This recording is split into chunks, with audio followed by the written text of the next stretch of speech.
2020년 4월 전 세계 언론이 김정은 위독설을 긴급 속보로 내보냈을 때 북한은 강력히 부인했습니다. 하지만 그날 평양 봉화진료소 수술실에서는 실제로 독재자가 수술대 위에서 죽어가고 있었습니다. 혈압 60, 심장마비 직전, 15명의 의료진이 공포에 떨고 있었습니다. 실패하면 우리 모두 끝이다. 그 순간 한 의사가 떨리는 손으로 꺼낸 것은 미국 병원에서 해킹에 훔친 응급 매뉴얼이었습니다. 세계가 모르는 그날의 진실, 그리고 그 의사가 3년 후 목숨을 걸고 USB 세계를 품에 안고 탈북한 이유는 무엇일까요? 끝까지 시청해주셔서 감사합니다. 구독과 좋아요로 함께해주시면 영상을 만드는데 큰 힘이 됩니다. 그 모든 것은 이렇게 시작되었습니다. 2015년 가을, 제가 46살 되던 해였습니다. 어느 날 갑자기 평양대학병원 원장실로 호출을 받았습니다. 가슴이 철렁 내려앉았습니다. 북에서는 말이죠. 갑작스러운 호출이 좋은 일일 리 없으니까요. 원장실 문을 열었을 때 보위부 사람들이 서 있더군요. 그 순간 내가 무슨 잘못을 했나 하며 식은땀이 흘렀습니다. 그런데 원장이 웃으며 말했습니다. 이동무 축하하네. 자네가 선택되었어. 그 이름을 들었을 때 제 손이 떨렸습니다. 봉화진료소. 북한에서 의사라면 누구나 아는 곳입니다. 최고 존엄과 그 가족들을 모시는 특별병원. 들어가기도 어렵지만 한번 들어가면 평생이 보장되는 곳이기도 합니다. 하지만 동시에 말이죠. 한번 실수하면 3대가 멸문당하는 곳이기도 합니다. 제가 과연 그럴 자격이 있겠습니까? 제가 떨리는 목소리로 물었을 때 보위부 사람이 차갑게 말했습니다. 자격은 우리가 판단했네. 자네 아버지가 6.25 참전 용사 아닌가. 성분도 깨끗하고 실력도 검증됐네. 그리고 이건 영광이지. 선택의 문제가 아니야. 그렇게 저는 북한에서 가장 특별한 의사가 되었습니다. 봉화진료소로 출근한 첫날을 잊을 수가 없습니다. 평양 중심부, 일반 사람들은 접근도 못하는 곳에 자리한 그 병원은 마치 다른 세계 같았습니다. 최신 의료 장비들, 외국에서 들여온 약품들, 북한 돈이 아니라 달러로 거래되는 물품들로 가득했습니다.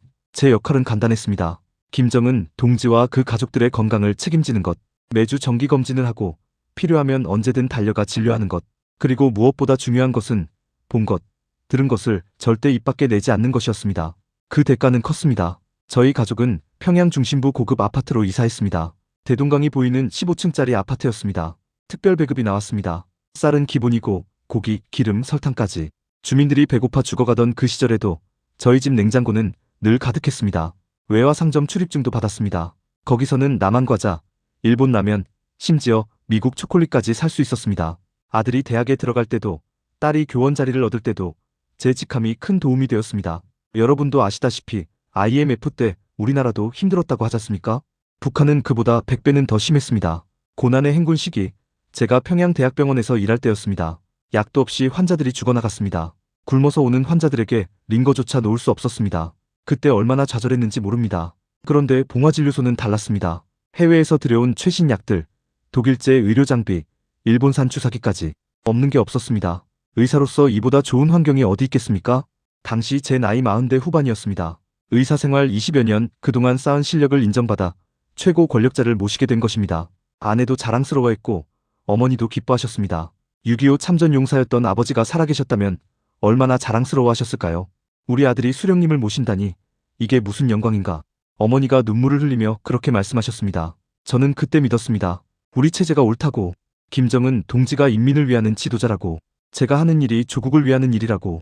그렇게 믿으며 충성스럽게 일했습니다. 하지만 시간이 지나면서 작은 의문들이 생기기 시작했습니다. 김정은 동지를 처음 진료했을 때였습니다. 2015년 말쯤이었을 겁니다.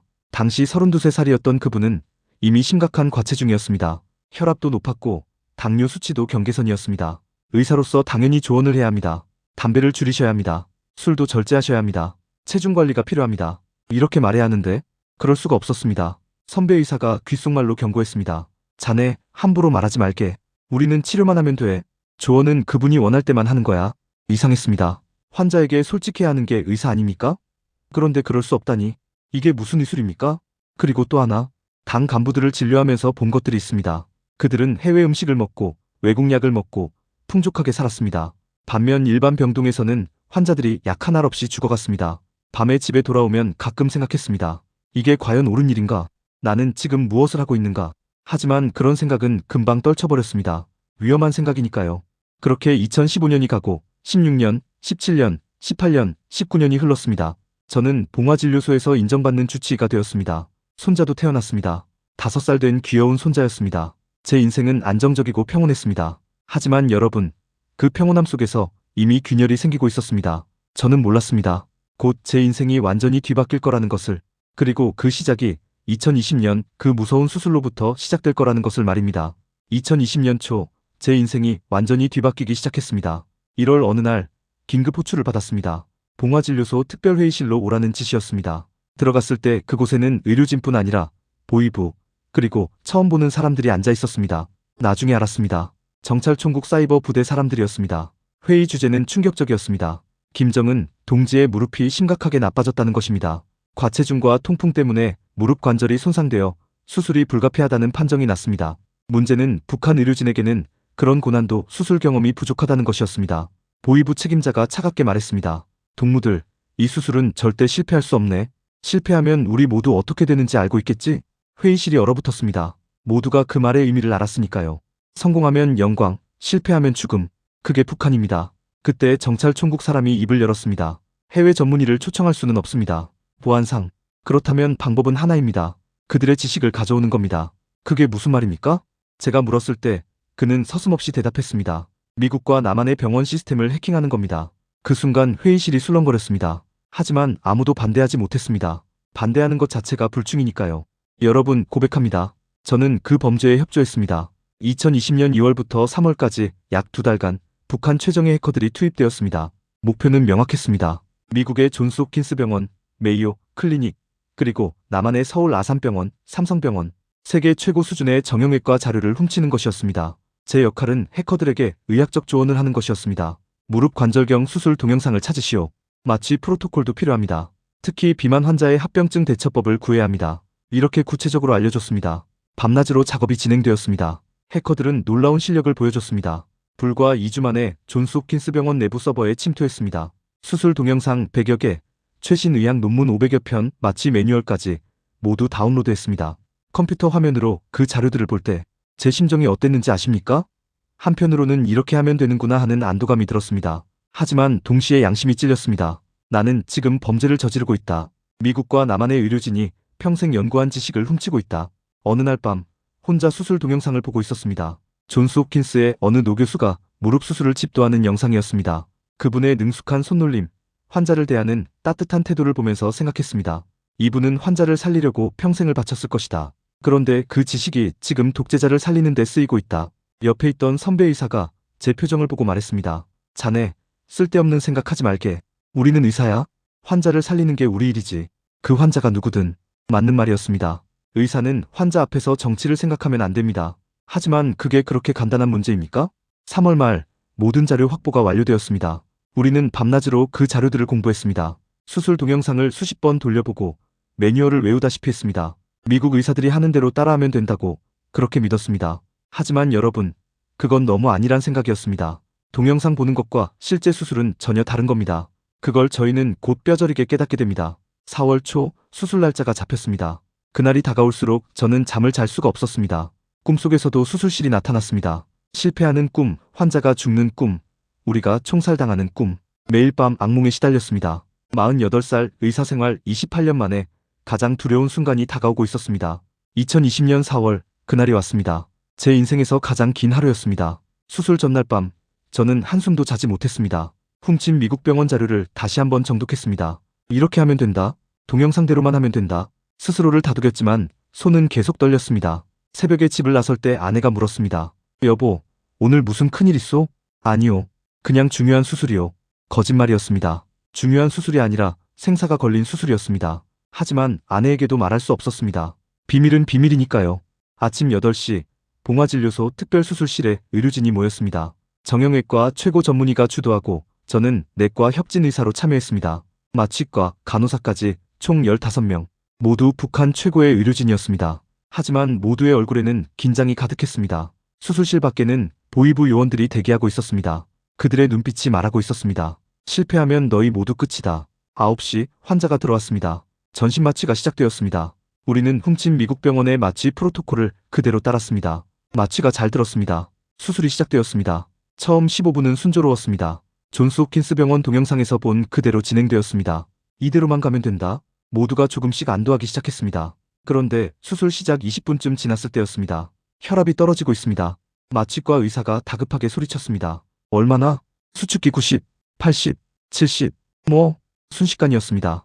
혈압이 60까지 떨어졌습니다. 맥박이 불규칙해졌습니다. 환자의 얼굴이 창백해졌습니다. 어떻게 된 거야? 주도 의사가 소리쳤습니다. 수술실이 아수라장이 되었습니다. 기저 질환 때문입니다.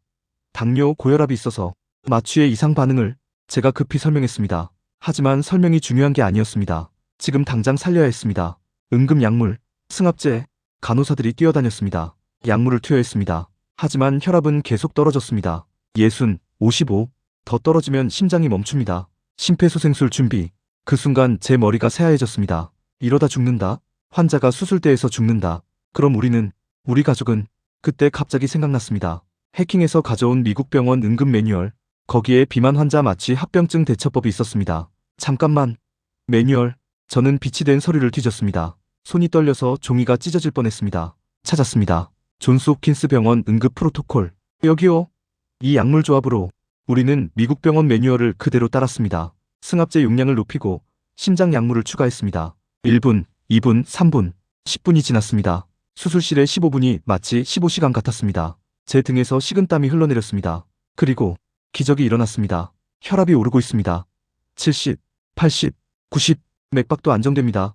수술실에서 안도의 한숨이 터져나왔습니다. 살렸습니다. 겨우 살렸습니다. 주도 의사가 결정했습니다. 수술은 최소한만 하고 마무리한다.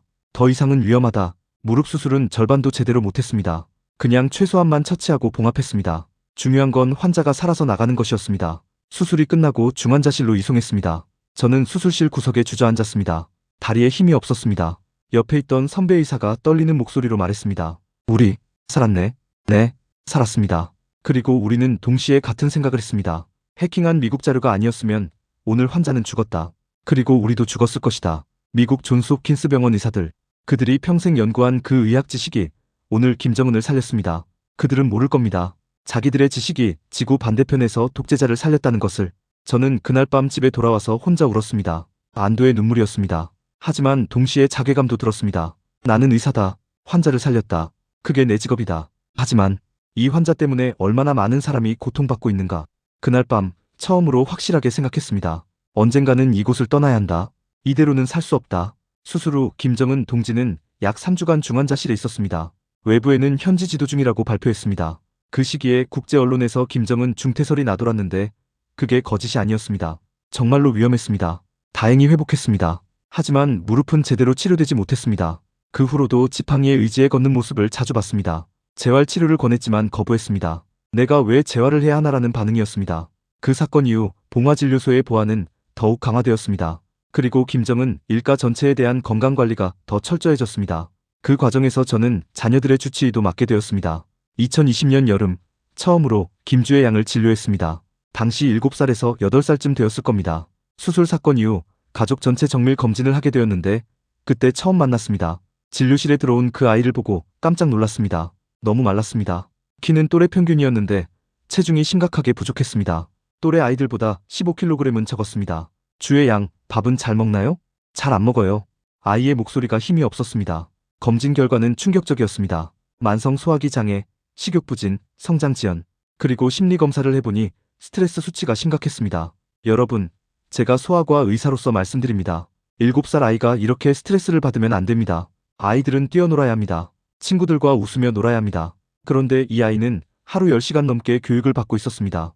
후계자 수업이라는 명목으로. 선생님, 주혜가 왜 이렇습니까? 리설주 동지가 불안한 표정으로 물었습니다. 저는 조심스럽게 대답했습니다. 스트레스가 심한 것 같습니다. 좀 더 자유롭게 놀 수 있는 시간이 필요합니다. 하지만 그런 조언이 받아들여질 리 없었습니다. 후계자 교육을 줄일 수는 없는 노릇이니까요. 그런데 2021년부터 상황이 바뀌었습니다. 김정은 동지가 직접 지시했습니다. 주혜를 살찌워라. 너무 말랐다. 후계자로 키우려면 체격도 있어 보여야 한다는 판단이었던 것 같습니다. 그때부터 특별식단이 시작되었습니다. 해외에서 수입한 고칼로리 음식, 각종 영양제, 비타민, 하루 3끼가 아니라 5끼를 먹게 했습니다. 변화는 빨랐습니다. 2021년 한 해 동안 체중이 급격히 늘었습니다. 저체중에서 정상 체중으로, 그리고 과체중으로. 너무 빨리 찌는 게 문제였습니다. 2022년 9살에서 10살이 되던 해, 아이는 또래보다 훨씬 뚱뚱해졌습니다. 그리고 새로운 문제들이 나타나기 시작했습니다. 정기검진을 할 때였습니다. 혈액 검사 결과를 보고 제 손이 떨렸습니다. 공복 혈당이 110을 넘었습니다. 10살 아이가 당뇨 전 단계에 들어간 겁니다. 이건 안 됩니다. 제가 중얼거렸을 때 옆에 있던 간호사가 물었습니다. 뭐가 안 됩니까? 이 나이에 이런 수치가 나오면 10대 때 당뇨가 올 수 있습니다. 콜레스테롤 수치도 높았습니다. 지방간 소견도 나왔습니다. 10살 아이에게서 나올 수 없는 결과들이었습니다. 리설주 동지에게 조심스럽게 말씀드렸습니다. 식단 조절이 필요합니다. 너무 급격하게 체중이 늘었습니다. 하지만 그것도 쉽지 않았습니다. 김정은 동지가 살찌우라고 했는데 누가 감히 거역할 수 있겠습니까? 2023년 봄, 제가 탈북하기 몇 달 전의 일입니다. 주의 양이 11~2살쯤 되었을 때였습니다. 정기 검진을 하는데 약 처방 목록을 보고 가슴이 아팠습니다. 당뇨약, 고지혈증약, 소화제, 위장약. 11~2살 아이가 먹는 약 목록이 50대 성인과 같았습니다. 선생님, 주애가 왜 이렇게 약을 많이 먹어야 합니까? 리설주 동지가 물었습니다. 저는 정직하게 대답했습니다. 체중 때문입니다. 이 나이에 이렇게 체중이 많이 나가면 건강에 문제가 생깁니다. 그럼 어떻게 해야 합니까? 운동과 식단 조절이. 말을 하다가 멈췄습니다. 그게 가능한 환경이 아니라는 걸 우리 모두 알고 있었으니까요. 보안상 아이는 야외에서 자유롭게 뛰어놀 수 없었습니다. 식단은 위에서 정해졌습니다. 의사인 저는 아무것도 할 수 없었습니다. 그날 밤 집에 돌아와서 생각했습니다. 저체중도 문제, 비만도 문제. 이 아이에게 진짜 필요한 건 평범한 삶입니다. 학교 가서 친구들과 놀고 마음껏 웃고 자유롭게 뛰어놀 수 있는 삶. 하지만 권력자의 딸로 태어난 순간 그런 삶은 불가능해진 겁니다. 여러분, 저는 소아과 의사입니다. 30년 넘게 아이들을 진료했습니다. 아이들은 죄가 없습니다. 어떤 집안에 태어났든 아이들은 보호받아야 합니다. 그런데 북한에서는 권력자의 자녀조차 제대로 된 치료를 못 받습니다. 김주의 양을 생각하면 지금도 가슴이 아픕니다. 그 아이도 그냥 평범한 아이였습니다. 11~2살에 당뇨약을 먹어야 하는 아이. 이게 무슨 후계자 교육입니까? 이게 무슨 권력입니까? 2023년 제 인생의 마지막 해가 시작되었습니다. 1월 어느 날 긴급회의가 소집되었습니다. 보위부 책임자가 심각한 표정으로 말했습니다. 동무들, 중대한 사건이 발생했네. 김정은 동지의 건강 관련 내부 보고서 일부가 외부로 유출되었네. 회의실이 얼어붙었습니다. 유출? 누가? 어떻게? 전 의료진에 대한 재조사를 실시하겠네. 전화, 이메일, 모든 것이 조사 대상이네. 협조하시오. 그날부터 지옥이 시작되었습니다. 2월 어느 날 출근했는데 함께 일하던 의사 한 명이 보이지 않았습니다. 30대 후반의 유능한 내과 의사였습니다. 2020년 수술 때도 함께했던 동료였습니다. 동무는 어디 갔습니까? 제가 물었을 때 선배 의사가 작은 목소리로 말했습니다. 조용히 하게. 끌려갔네. 어디로요? 15호 관리소라는 소문이야. 가족들도 같이. 식은땀이 났습니다. 15호 관리소. 정치범 수용소입니다. 들어가면 나올 수 없는 곳입니다. 무슨 죄로요? 김정은 동지 건강에 대해 가족한테 말했다는 거야. 그것도 죄가 되나? 됩니다. 북한에서는 그것도 중대한 범죄입니다. 그날 밤 잠을 잘 수 없었습니다. 다음은 나일 수도 있다. 공포가 엄습했습니다. 3월부터 본격적으로 저를 겨냥한 감시가 시작되었습니다. 어느 날 퇴근하는데 검은색 승용차가 천천히 뒤따라왔습니다. 집 앞까지 따라왔습니다. 보위부 차량이었습니다. 4월 어느 날 집에 보위부 요원이 방문했습니다. 이 동무, 최근 누구와 접촉했나? 아무도 없습니다. 집과 병원만 왔다 갔다 합니다. 전화통화는? 문자는? 가족들하고만 합니다. 1시간 넘게 조사를 받았습니다. 아내와 아이들이 불안한 눈으로 저를 바라봤습니다. 5월, 아들이 직장에서 조사를 받았습니다. 아버지가 집에서 무슨 말을 하나? 이런 질문을 받았답니다. 딸도 마찬가지였습니다. 5살 손자가 다니는 유치원에서도 연락이 왔습니다. 특별관찰 대상으로 지정되었다는 거였습니다. 제 가족 전체가 감시받고 있었습니다. 전화도 도청당하고 있었습니다. 통화할 때 이상한 잡음이 들렸습니다. 메아리처럼 제 목소리가 울렸습니다. 확실히 도청이었습니다. 출퇴근길 미행도 노골적이 되었습니다. 숨기려는 노력도 안 했습니다. 우리가 너를 보고 있다는 걸 보여주려는 것 같았습니다. 6월 어느 날 새벽 결정적인 사건이 일어났습니다. 새벽 4시쯤 소음에 잠이 깼습니다. 창문으로 내려다보니 집 앞에 보위부 차량이 주차되어 있었습니다. 엔진을 끄지도 않고 그냥 서 있었습니다. 다음은 나다. 확신이 들었습니다. 이제 시간이 얼마 남지 않았다는 걸 직감했습니다. 그날 아침 병원에 갔을 때 선배 의사가 복도에서 제 팔을 잡았습니다. 자네 조심하게. 자네 차례가 곧 올 거야. 그게 무슨 말씀입니까? 이 동무가 사라진 후 다음 타깃이 자네라는 소문이 있네. 보위부에서 자네를 주시하고 있어. 제가 무슨 잘못이 중요한가? 자네는 너무 많이 알았어. 2020년 수술, 해킹 작전, 주의 양 건강 기록. 자네는 위험한 존재야. 그 말을 들었을 때 온몸에 소름이 돋았습니다. 맞습니다. 저는 너무 많이 알았습니다. 김정은이 수술대에서 죽을 뻔한 것, 미국 병원 해킹한 것, 김주애의 당뇨, 리설주의 우울증, 모두 국가 기밀이었습니다. 그날 밤 결심했습니다. 탈출해야 한다고. 이대로 있다가는 죽는다고. 7월 초 본격적으로 탈출을 준비하기 시작했습니다. 가장 먼저 한 일은 옛 연주를 찾는 것이었습니다. 1990년대 말 제가 중국에 짧은 연수를 간 적이 있었습니다.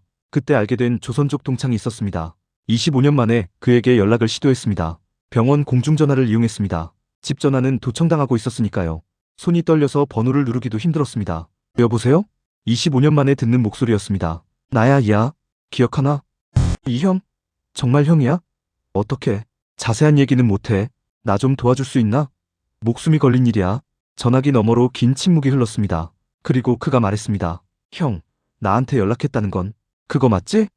그래, 알았어. 내가 사람을 알아볼게. 하지만 형, 쉽지 않을 거야. 돈도 많이 들고. 돈은 있어. 3만 달러 준비했어. 평생 모은 돈이었습니다. 북한 돈이 아니라 몰래 모아둔 달러와 금이었습니다. 봉화진료소에서 일하면서 받은 특별보상금들을 모두 달러로 바꿔뒀습니다. 언젠가 필요할 거라고 생각했는데 그날이 온 겁니다. 브로커와 연결되었습니다. 7월 중순쯤이었습니다. 탈출 날짜는 9월로 잡았습니다. 그 전에 준비해야 할 게 많았습니다. 가장 중요한 준비는 증거 자료였습니다. 저는 생각했습니다. 탈북만 하면 끝이 아니다. 한국에 가서도 살아남아야 한다.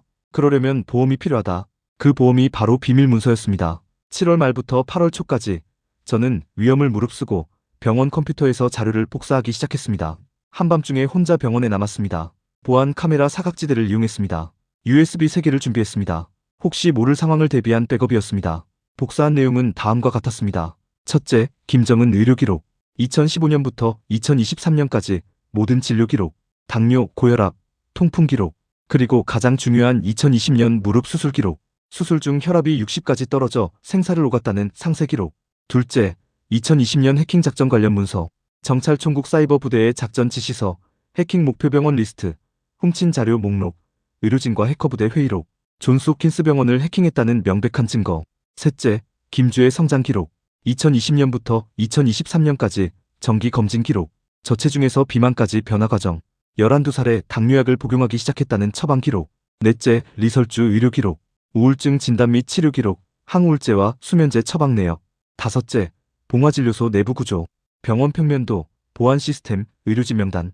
모든 자료를 USB에 담는데 사흘이 걸렸습니다. 매일 밤 심장이 터질 것 같았습니다. 들키면 즉시 총살입니다. 하지만 해야 했습니다. 이게 제 생명보험이었으니까요. 8월 초 마지막 준비를 시작했습니다. 함경북도 의료지원 명목으로 여행증을 신청했습니다. 다행히 승인이 났습니다. 8월 중순 아내에게 진실을 말했습니다. 밤늦게 둘이서만 있을 때였습니다. 아내 손을 잡고 말했습니다. 여보, 나 떠나야겠어. 뭐라고요? 북을 떠나야겠어. 이대로 있으면 우리 가족 모두 위험하오. 아내가 울기 시작했습니다. 그럼 우리는 어떻게 하라고요? 내가 먼저 나가겠어. 한국에 가서 자리를 잡으면 당신들을 데려오겠어. 이 USB가 우리 보험이요. USB를 보여줬습니다. 아내는 떨리는 손으로 그걸 만지작거렸습니다. 이게 뭔데요?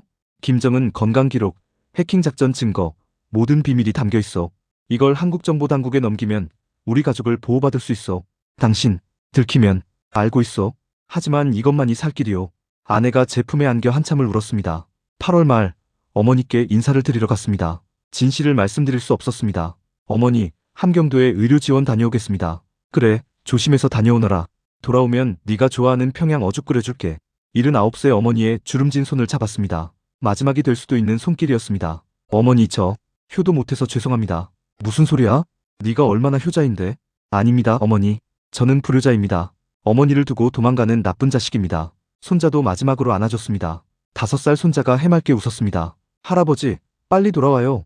그래, 금방 올게. 거짓말이었습니다. 금방은 못 올 겁니다. 어쩌면 영영 못 볼지도 모릅니다. 아버지 산소에도 다녀왔습니다. 6.25 참전 용사였던 아버지, 조국을 위해 싸우셨던 아버지, 그런 아버지의 아들이 이제 조국을 버리고 도망갑니다. 아버지, 용서하십시오. 하지만 저는 살아야 합니다. 제 가족을 지켜야 합니다. 무덤 앞에서 한참을 울었습니다. 9월 15일 평양을 떠났습니다. 방수 가방에 USB 3개, 현금 3만 달러, 가족 사진을 넣었습니다. 제 인생 54년이 그 작은 가방 속에 들어있었습니다. 9월 20일 그날이 왔습니다. 함경북도 회령 근처 브로커가 안내한 은신처에서 이틀을 기다렸습니다. 날씨를 보는 것이었습니다. 비가 오면 강물이 불어나서 위험하고 달이 밝아도 위험합니다. 조건이 맞아떨어지는 날을 기다렸습니다. 9월 20일 밤 브로커가 말했습니다. 오늘입니다. 오늘 밤 11시에 출발합니다. 저녁은 먹을 수가 없었습니다. 속이 메스꺼웠습니다. 54살 나이에 강을 헤엄쳐 건넌다는 게 두렵기도 했고 혹시 실패하면 어쩌나 하는 공포도 있었습니다. 밤 10시 검은 옷으로 갈아입었습니다. 방수 가방을 몸에 단단히 묶었습니다. USB가 들어있는 가방입니다. 이게 물에 젖으면 모든 게 끝입니다. 하나님, 부처님, 조상님들, 제발 저를 살려주십시오. 종교가 없었던 저였지만 그날은 모든 신에게 기도했습니다. 밤 11시 국경 지역으로 이동했습니다. 완전히 깜깜했습니다. 달도 구름에 가려져 있었습니다. 브로커가 속삭였습니다. 저기 보이십니까? 저 불빛이 국경경비대 초소입니다. 저들이 순찰 가면 우리가 움직입니다. 15분쯤 기다렸을까요? 초소의 불빛이 움직이기 시작했습니다. 교대 시간이었습니다. 지금입니다. 가십시오. 강으로 내려갔습니다. 9월 말이라 물이 차가웠습니다. 발을 담그자 온몸에 소름이 돋았습니다. 이제 돌아갈 수 없다. 강으로 들어갔습니다. 물이 허리까지 찼습니다. 가슴까지 찼습니다. 그리고 발이 바닥에 닿지 않았습니다. 헤엄을 쳐야 했습니다. 54살 나이에 언제 마지막으로 수영을 해봤습니까? 40년 전쯤? 팔다리가 말을 듣지 않았습니다. 숨이 찼습니다. 물을 마셨습니다. 죽는구나. 그런 생각이 스쳤습니다. 하지만 포기할 수 없었습니다. 방수 가방을 꼭 껴안고 필사적으로 헤엄쳤습니다. 그때 뒤에서 불빛이 비쳤습니다. 순찰대였습니다. 거기 누구냐? 심장이 멈추는 줄 알았습니다. 물속으로 머리를 박았습니다. 숨을 참았습니다. 10초, 20초. 더 이상 못 참을 것 같았습니다. 하지만 참아야 했습니다. 들키면 죽습니다. 불빛이 물 위를 훑고 지나갔습니다. 그리고 멀어졌습니다. 머리를 들고 숨을 들이켰습니다. 살았습니다. 다시 헤엄쳤습니다.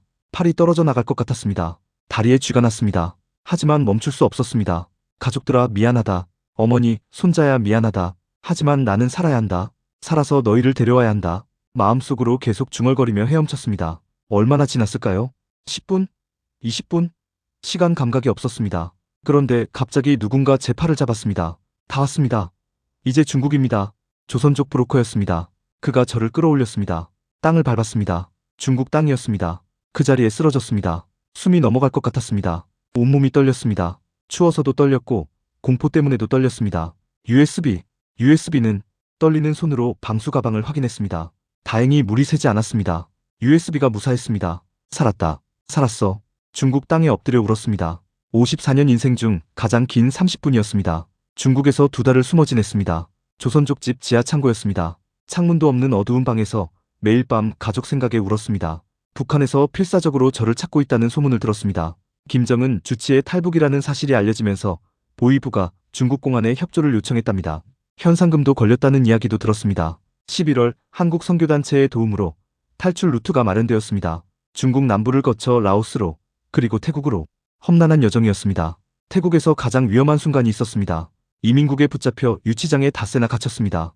북한 대사관에서 송환을 요구했습니다. 정말 끝났다고 생각했습니다. 하지만 대한민국 영사님이 저를 구해주셨습니다. 태극기를 보았을 때 눈물이 났습니다. 같은 민족이 날 구하러 왔구나.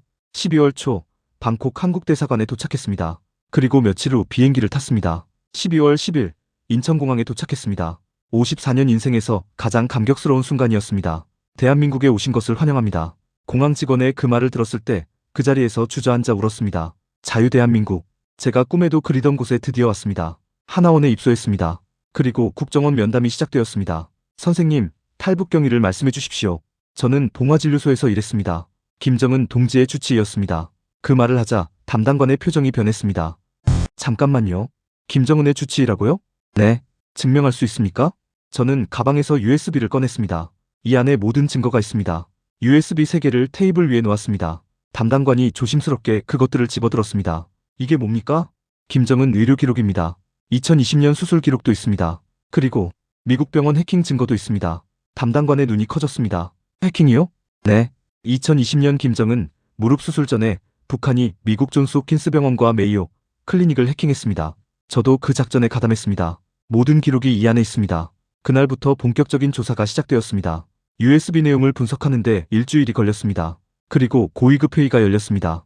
2024년 1월 초 담당관이 심각한 표정으로 저를 찾아왔습니다. 선생님, 분석 결과 나왔습니다. 이건 진짜입니다. 당연히 진짜입니다. 선생님이 가진 정보는 국가 안보에 매우 중요합니다. 특히 2020년 수술 기록과 해킹 증거는 미국에도 알려야 하지 않습니까? 그들의 병원이 해킹당했으니까요. 이미 보고 올라갔습니다. 곧 미국 CIA와도 정보를 공유할 겁니다. 그리고 일주일 후 다시 면담이 있었습니다. 이번에는 고위 책임자가 직접 왔습니다. 이 선생님, 중요한 말씀을 드리겠습니다. 무슨 말씀입니까? 선생님은 지금 매우 위험한 상황입니다. 위험하다니요? 북한이 선생님을 제거하려 할 겁니다. 한국 내에도 북한 공작원들이 활동하고 있습니다. 선생님이 가진 정보가 북한 정권에 치명적이기 때문입니다. 등골이 오싹했습니다. 특히 2020년 수술 기록은 북한으로서는 절대 알려져서는 안 되는 내용입니다.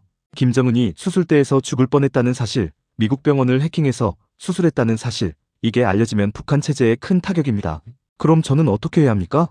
몇 가지 주의 사항이 있습니다. 첫째, 절대 혼자 다니지 마십시오. 둘째, 언론 인터뷰는 당분간 하지 마십시오. 셋째, 특히 USB 내용, 해킹 사실은 절대 공개하지 마십시오. 넷째, 거주지를 이전하겠습니다. 비공개 장소로. 제 새로운 삶은 그렇게 시작되었습니다. 자유를 얻었지만 동시에 새로운 공포도 얻었습니다. 하나원을 나온 후 서울의 어느 곳으로 이주했습니다. 위치는 말할 수 없습니다. 정기적으로 안전 확인을 받습니다. 비상 연락망도 구축되어 있습니다. 자유 대한민국에서의 삶은 신기한 것투성이었습니다. 처음으로 스마트폰을 써봤습니다. 유튜브라는 걸 알게 됐습니다. 거기서 김정은 건강을 검색해봤습니다. 놀라웠습니다.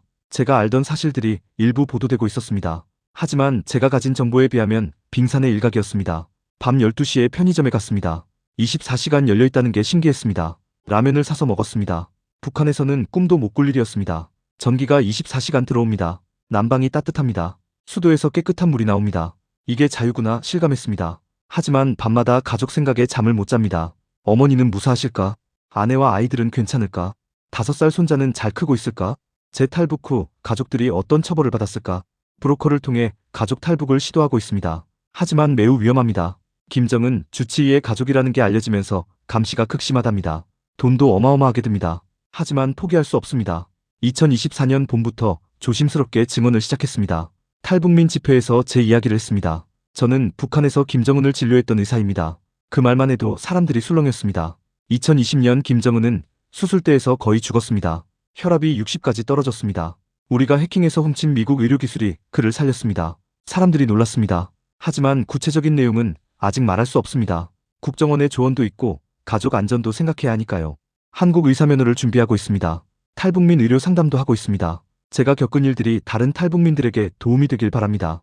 교회에도 다니기 시작했습니다. 북에서는 종교가 금지되어 있었습니다. 하지만 여기서는 자유롭게 신을 믿을 수 있습니다. 목사님이 그러시더군요.